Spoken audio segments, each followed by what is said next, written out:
RPGs are pretty neat, aren't they? They give us such massive worlds to explore and stories to enjoy, not to mention characters with vibrant personalities and deep and intertwining backstories. Okay, maybe some of that is kind of dead today, but you know, still, they existed back then and I'm sure they'll exist in the future. It's pretty interesting that a genre is able to tackle so many elements and environments while still trying to make sure it's grabbing the player's attention the entire way through. I mean, look, it's no secret that I'm a fan of RPGs. I mean, my channel has pretty much proven that fact.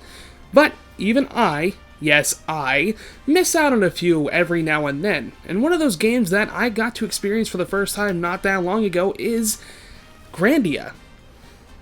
I'm holding the case the wrong fucking way. Yes, Grandia. Quite possibly one of the coolest yet most unique experiences I've had with an RPG on the Sony PlayStation. And yet, for whatever reason, they remastered it for the Nintendo Switch. Now, Grandia Remaster is no surprising thing. Grandia 2 got a Steam port not that long ago, and by not that long ago, I mean, okay, maybe a little while ago. So yeah, people were like, hey, where's the first game? How come we didn't get an HD version of that? Well, someone heard us, and now here it is, and it is special. I am going to be talking about Grandia today, and I'm mainly going to be talking about the game itself, not so much the HD port, but I will give my 2 cents on that. So yeah, I hope you're ready for another RPG, because let me tell you, I ain't fucking done with those. Let's take a look at the PlayStation Cult Classic. This is Grandia. And I even held the case the right way this time. Bonus.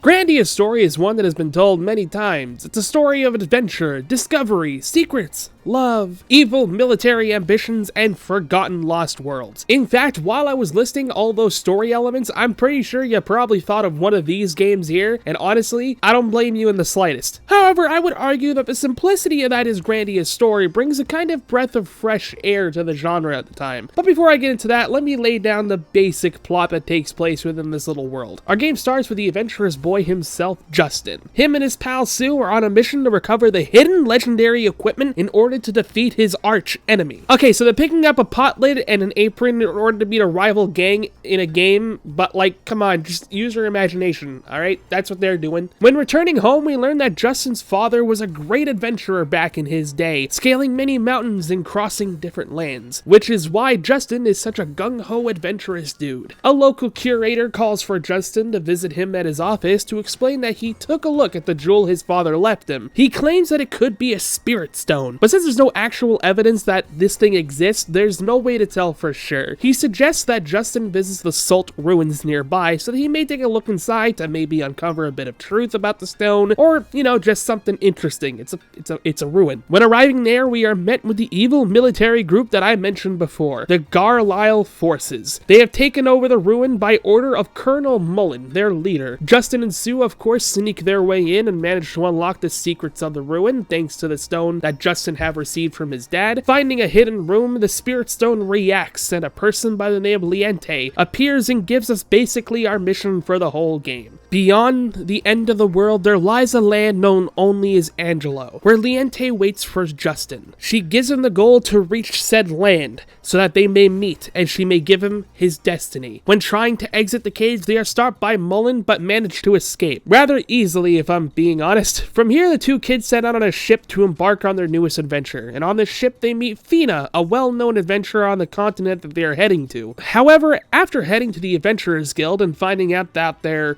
basically idiots, Justin refuses to join them and takes his journey into his own hands. Which, I mean, really, he could have done either way, but no, he wanted to impress a girl by joining the guild. can't say I blame him. Plus, she joins the journey anyways after seeing how determined he is, so like, you know, win-win. From here, the story doesn't get too crazy. The biggest thing that happens is at the beginning of the story is that through trials and errors alongside thwarting the Garlisle forces every now and then, Justin and crew make it to the end of the world and find the brand new continents do exist on the other side. And the more ruins they find, the more Liente leads Justin on the path to Angelo. Like, even though we find new inhabitants and places to explore, the plot never really advances from that until about a third of the quarter of the way through the story, which is really not a bad thing. It may seem like a boring introduction to those who are new to the genre, but the game does keep things a bit interesting with character development and exciting villages and dungeons that it honestly never feels boring. The journey has just begun for our heroes. Let's see where their path takes them.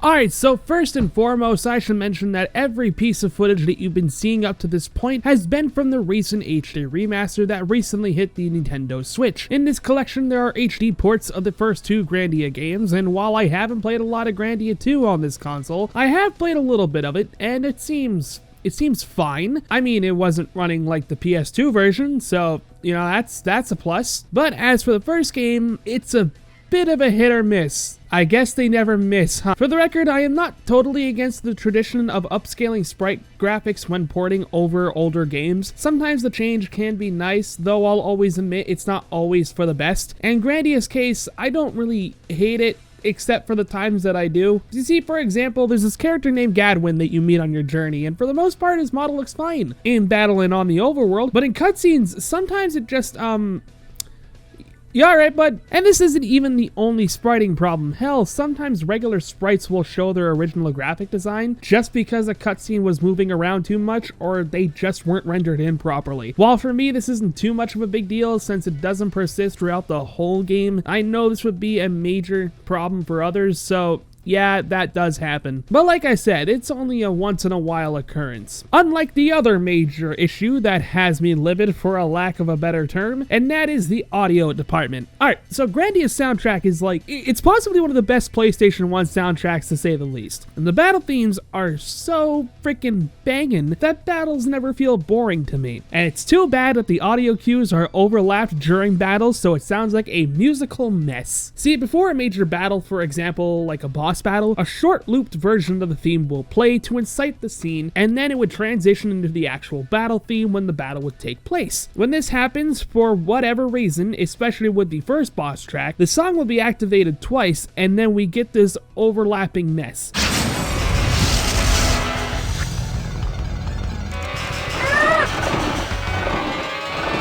Which sucks because, again, these boss themes are great and it sucks that this happens. I like these songs, why are you messing with them? I've heard that Gung Ho America, the people behind the HD ports, have said that they are aware of the issues and will patch the game soon, and actually, during recording, they actually did release an announcement that says that fixes were coming in late November. What the fuck? But I guess they're coming, so I'm not gonna say much. If you follow me on Twitter, I'll actually update it whether or not the fixes are good or not.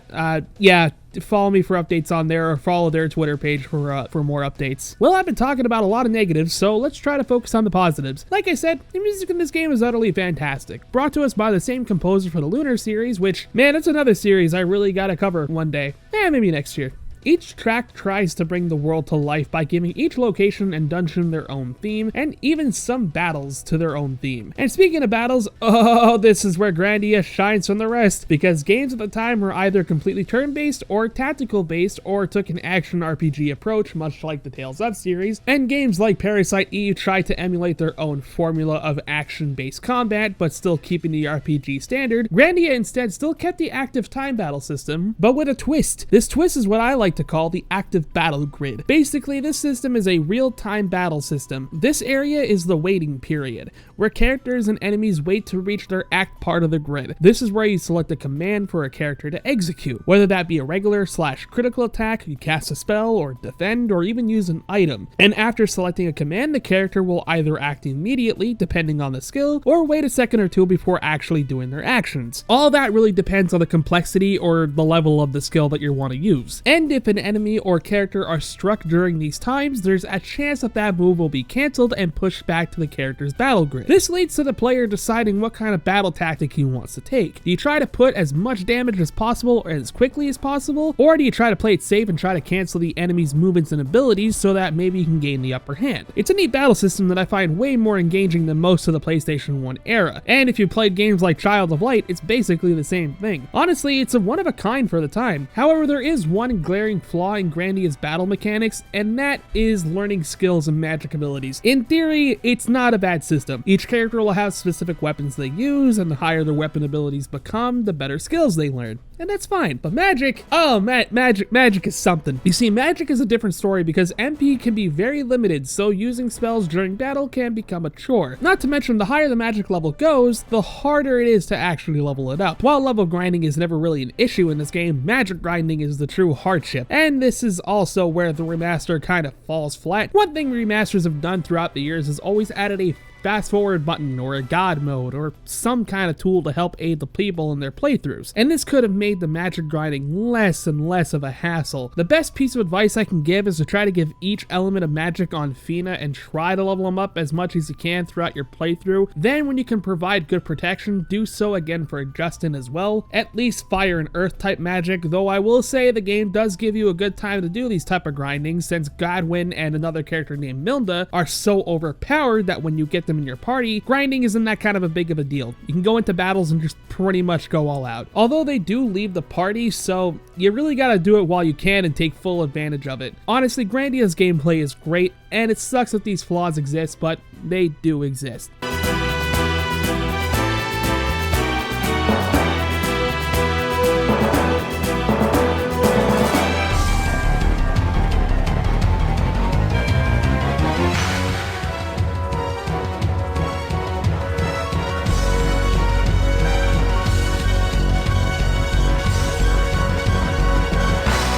Alright, quick in your head, think of the most generic RPG villain scheme in your head right now. Whatever you thought is probably close to how Grandia handles its endgame, and honestly, I mean look, it's an RPG from the early 2000s, alright? I'm not expecting Xenoblade levels of shit here. So yeah, the finale is all centered around the resurrection of a being known as Gaia, which is basically like the big evil thing that caused all the Icarians, you know, the people from Angelo, to basically die. It caused him to dead. So yeah, it's bad. So of course it's up to our small gang of heroes to put a stop to the evil man Baal's plans. Of course the evil general who was controlling every evil movement and action in the whole game was only the first part in the barrage of final things that we have to stop. Because like, come on, you didn't think an RPG would mention an evil entity and not use it as a final boss, then like, man, you're kind of new to this, aren't you? Well, this leads to the evil Gaia being not only resurrected, but almost fully evolved and starts to ravage the surrounding cities and soon the world. Though Fina and Justin combine their powers together to stop the destruction of Zilpadon, Gaia will not stop. This leads to a plan that's only brought forth by rage and sacrifice. Mullen believes that the only way to stop Gaia is through sheer force and sheer force alone, though Lean sees otherwise. And to prove that to him, Lean does the only thing she feels like she has to in order to bring that light to him. She sacrifices herself in order to give them more time to stop Gaia completely. Of course, blinded by rage, Mullen convinces Fina that only she has the power to stop Gaia, but using that power may also lead to the same fate as Lean's. As she sees no other way, she leaves the gang on the seemingly fruitless plan. Justin then goes into a deep sorrow, questioning why he's even on the journey in the first place if he can't even protect those who he cares for. And it's brought to an immediate end because, like friendship, God, RPGs never fail, do they? Well, we head towards Gaia's domain and save Fina and Mullen from certain death. Way to go,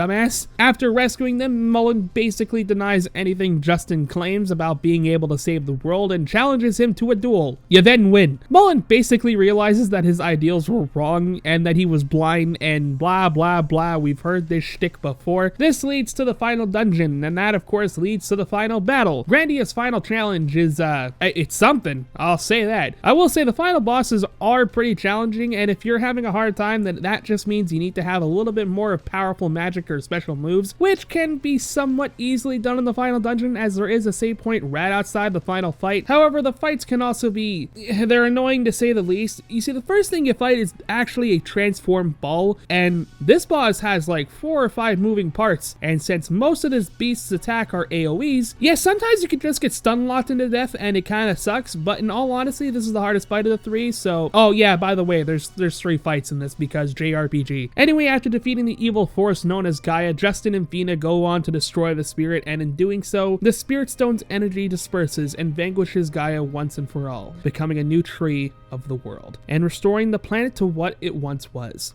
including bringing back to those who were lost along the way. And with one more shot displaying the future of the cast, our story comes to a close, and that is Grandia. Long story short, Grandia is one of the most unique JRPG experiences I've ever played. Sure, its story doesn't break any grounds in terms of revolutionary ideas, but its story is only a part of it. The characters and settings are unlike most RPG settings at the time, especially with them sticking to a more fantasy setting than the whole, it's the future, look out. And its battle system is one that even to this day, not many people have tried to replicate, and I think that alone warrants a playthrough from anyone who's a fan of the genre. If I'm being completely honest here, I really don't know if I can recommend the HD port. Since physical copies of this game can go for quite a bit, at least here in Canada, I recommend playing it via the PSN, since even the HD bundle can be quite expensive to some. The first game's also getting a port to Steam, but I really don't know how good that version will be. I guess we'll find out when it does release. Follow me on Twitter, I'll probably buy it. I'll let you know. So really, I just say keep your eyes peeled and go with whichever you think is the best to go for. But Grandia is still an amazing game that I would really recommend for anyone trying out JRPGs for the first time, or for anyone who is a longtime fan of the genre.